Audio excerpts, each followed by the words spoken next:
ओम अक्षस्रग परशुं गदेषु कुलशं पद्मं धनुष्कुण्डिकां दण्डं शक्तिमशिं च चर्म जलजं घण्टां सुराभाजनं शूलं पाशसुदर्शने च दधतीं हस्तैः प्रसन्नाननां सेवे सैरिव मर्दनीमिमहां लक्ष्मीं सरोजस्थितां। नमस्कार, स्वागत है आपका आचार्यवाणी में। मैं आचार्य डॉक्टर विक्रमादित्य आपके साथ हूँ और आज का हमारा विषय तुला राशि वालों के लिए कैसा रहेगा बृहस्पति का परिवर्तन।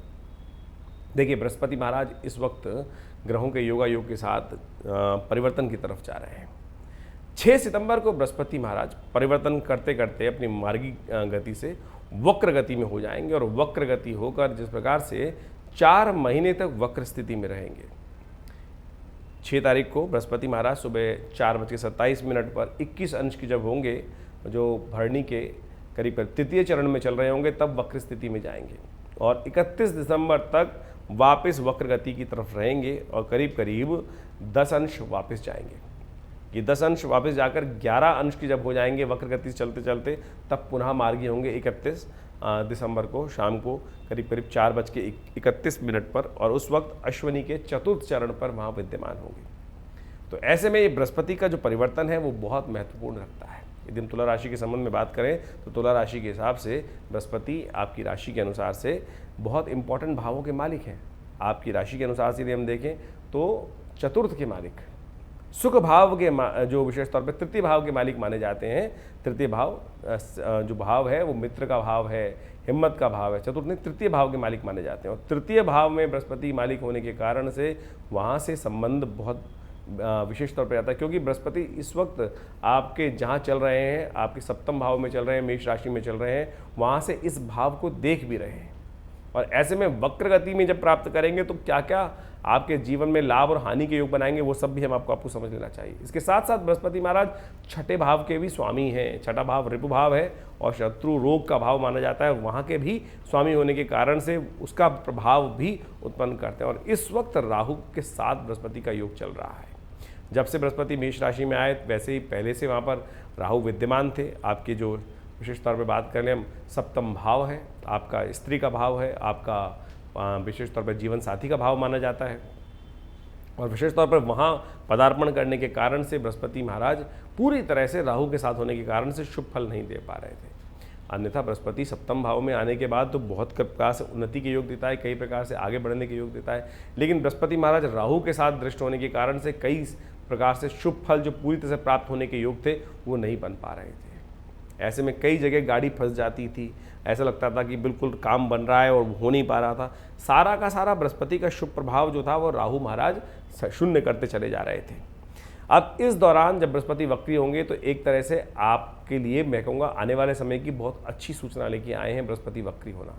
ठीक है, बृहस्पति वक्री हो रहे हैं, लेकिन एक अच्छी बात ये हो रही है कि बृहस्पति वक्री हो रहे हैं तो 10 अंश पीछे जा रहे हैं और जब 10 अंश पीछे जाएंगे तो और ऐसे में राहु का परिवर्तन भी हो जाएगा। अब इससे करीब करीब 2 महीने बाद 30 अक्टूबर को राहु महाराज जो बृहस्पति के साथ मेष राशि में चल रहे हैं वो हटकर पीछे यानी 6ठे भाव में चले जाएंगे और फिर बृहस्पति महाराज पूरी तरह से अकेले होकर वहाँ आपकी राशि के अनुसार से बहुत सुंदर तरीके से कार्य करने के योग बनाएंगे।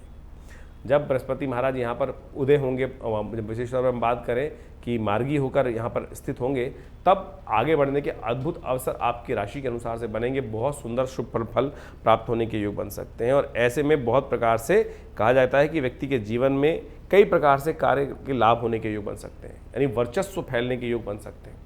तो हम कहेंगे कि बृहस्पति जब 2 महीने बाद जब राहु के ग्रास से बाहर आ जाएंगे तो इन अंशों पर वक्री होने के बाद जब पुनः मार्गी होंगे तो वह आगे बढ़ने का प्रयास करेंगे, तो बहुत सुंदर तरीके से उस समय में आपके लिए इन सब भावों का पूर्ण लाभ प्राप्ति करने के योग बनाएंगे। जो लगता है पिछले करीब करीब 4-6 महीनों में बृहस्पति का पूर्ण फल नहीं प्राप्त हुआ, लग्न को सामने देखने के बावजूद भी बृहस्पति जिस परिवर्तन थी, उम्मीद थी कि बृहस्पति यहाँ आएंगे तो बहुत सुंदर तरीके से कई क्षेत्रों में हमें लाभ देने के योग बनाएंगे, तो वहाँ उतना लाभ नहीं दिया बृहस्पति ने। उसका मुख्य कारण क्या था कि लग्न में केतु का प्रभाव और सप्तम भाव में राहु का प्रभाव चल रहा था। तो ऐसे में बृहस्पति को ठीक करने के लिए कई सारे उपाय हैं, उनको आपको लगातार करते रहने की जरूरत है। और नहीं तो बृहस्पति यहाँ पर आके एक सीधी तरीके से एक प्रभाव उत्पन्न करते हैं कि जिन समस्याओं को आपने सोचा भी नहीं था वो समस्या लाने के योग दे सकते हैं बृहस्पति महाराज। ये बृहस्पति महाराज जो वक्री होने जा रहे हैं, ये कई प्रकार के कष्ट देने के योग बना सकते हैं। तुला राशि वालों को बड़ा सावधानी के साथ समझ लेना चाहिए। कहा जाता है ना कि जिस क्षेत्र में आपने काम किया, सर मुंडाते ही ओले पड़ गए, तो वो प्रभाव ये बृहस्पति उत्पन्न कर सकते हैं। तो बहुत सोच समझकर आपको कार्य करने की ज़रूरत है। एक बात का ध्यान रखिएगा, और स्वास्थ्य के मामले में बहुत सावधानी के साथ काम करने की ज़रूरत है। कोई सांस संबंधी रोग वाला व्यक्ति की बहुत ज़्यादा उसके पास जाने की ज़रूरत नहीं है। तो ऐसे में बृहस्पति महाराज सांस संबंधी रोग बढ़ा सकते हैं। दमे इत्यादि के रोगों से, व्यक्तियों से जो जिनको ग्रसित है, उनको दूर रहने का प्रयास करना चाहिए। इस राशि से संबंधित जिन लोगों को सांस की बीमारी है, ऐसे में इन 4-5 महीनों में वो समस्याएं थोड़ी बढ़ सकती हैं, क्योंकि चेंज ऑफ सीज़न भी है और कई प्रकार की समस्याएं उत्पन्न करने के योग बन सकते हैं। उसके लिए आपको कुछ खास उपाय लगातार करते रहने चाहिए। जिनको शुगर नहीं है, वो कम से कम 1 डली गुड़ की केसर के साथ यदि खा लें तो बहुत अच्छे तरीके से रात को सोने से पहले उसका सेवन करना आपके लिए कई प्रकार से, जिनको शुगर नहीं है उनके लिए उपाय बता रहे हैं, तो उनको करने से बड़ा लाभ हो सकता है, कष्ट होने की स्थिति बन सकती है। ऐसे में एक बात का ध्यान और रखिएगा, कई आपने हमारे जीवन में कई प्रकार के फक्कड़ किस्म के लोग हमारे साथ रहते हैं, हमें पता होता है इनका ना घर ना बाहर। ऐसे में ये ऐसे लोग जो है वो आपको कष्ट देने के योग बना सकते हैं, उनसे बच के रहने की आपको ज़रूरत है। जो बहुत ज़्यादा फक्कड़ किस्म के लोग हैं, आवारा किस्म के लोग हैं, उनका साथ आपको इस समय में 1 सितंबर, अक्टूबर, नवंबर, दिसंबर तक ये 4-5 महीने जो हैं उनसे आपको बचने की ज़रूरत है। कई प्रकार हमारे दोस्त होते हैं, बहुत सारे मिलने वाले होते हैं, जिनका ना ठौर ना ठिकाना, लेकिन फिर भी हमारे साथ जुड़े रहते हैं। तो ऐसे में ध्यान रखिएगा, वो आपको कष्ट पहुंचाने का कार्य कर सकते हैं। तो ऐसे में आपको थोड़ा ध्यान रखते हुए कार्य करने की ज़रूरत है। आपका जीवन साथी का साथ आपके लिए बहुत बरकत देने वाला है। तो ऐसे कोशिश ये करें, अपने जीवन साथी का साथ लेते हुए, उनका सहयोग लेते हुए, उनके साथ संबंध अच्छे रखते हुए यदि आप काम कर पाएँ तो बहुत अच्छा आपके लिए कल्याणकारी योग बन सकता है। ऐसे में एक उपाय और करने का प्रयास कीजिए। उपाय बता रहे हैं आपको, वो उपाय करके आप बहुत सुंदर तरीके से लाभ ले सकते हैं। बड़ा सुंदर उपाय हम आपके समक्ष उपस्थित करते हैं। छोटी कन्याओं का पूजन, छोटी कन्याओं को हरे वस्त्र का दान करना, गौशाला में जाकर पालक का दान करना, ये उपाय विशेष तौर पे आपकी राशि के अनुसार से इस वक्त तुला राशि वालों के लिए बड़ा सुंदर निकल के आता है। तो इसको अवश्य आप यथाउचित भाव से करने का प्रयास कीजिए। छोटी कन्याएं हैं, उनके निमित्त आपने हरे वस्त्र दान कर दिए, गौशाला में जाके पालक कभी कभी खिला दिया, या साबुत मूंग भिगोकर गौशाला में पहुंचा दी।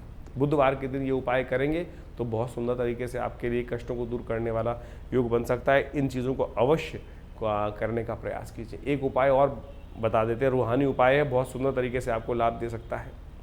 कभी आपके क्षेत्र में बारिश हो और विशेष तौर पर धूप भी निकल रही हो, ऐसे में थोड़ी देर उस वर्षा में घूम लीजिए। यानी वर्षा जब हो रही हो, थोड़ी सी आमतौर पर हल्की बौछार भादों में होती है, तो ऐसे में जब भी इन 3-4 महीनों में हल्की हल्की बारिश हो तो थोड़ी देर के लिए उसमें उस बारिश के पानी में नहा लेना आपके लिए एक बड़ा सुंदर उपाय करने वाला रहेगा।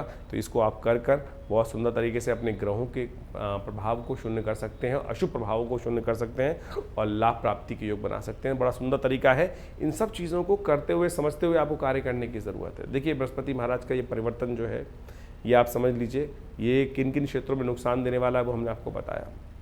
लेकिन हमारी गणनाएं एक बात में बहुत आश्वस्तता प्रदान करती हैं हमको, समझते हुए कि जब बृहस्पति महाराज पुनः वक्री होकर मार्गी होंगे, अभी तो वक्री हो गए हैं 6 सितंबर से, और उसके बाद पुनः जब मार्गी होंगे, जब ये मार्गी होंगे 31 दिसंबर के बाद, उसके बाद 4 महीने करीब, 5 महीने करीब इस भाव में, राशि में रहने वाले हैं, वो आपके लिए बहुत इंपॉर्टेंट रहने वाला है।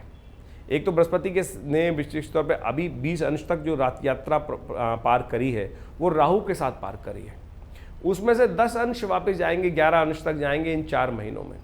ये जो 10 अंश वापस फिर जनवरी के बाद पूरे करने वाले हैं।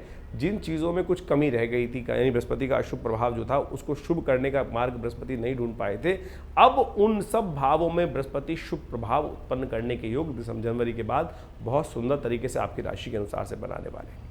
ऐसे में आपको बहुत अच्छे से उस समय की तैयारी करते हुए रखने का प्रयास कीजिएगा, क्योंकि बृहस्पति पूर्ण शक्ति में जब मार्गी होकर आएंगे 31 दिसंबर के बाद से, तो बहुत कई प्रकार के लाभ आपके जीवन में देने के योग बना सकते हैं। तो इन सब चीज़ों को समझते हुए आप कार्य करने का प्रयास कीजिए। बड़ा कल्याण का अवसर आपके समक्ष आने वाला है।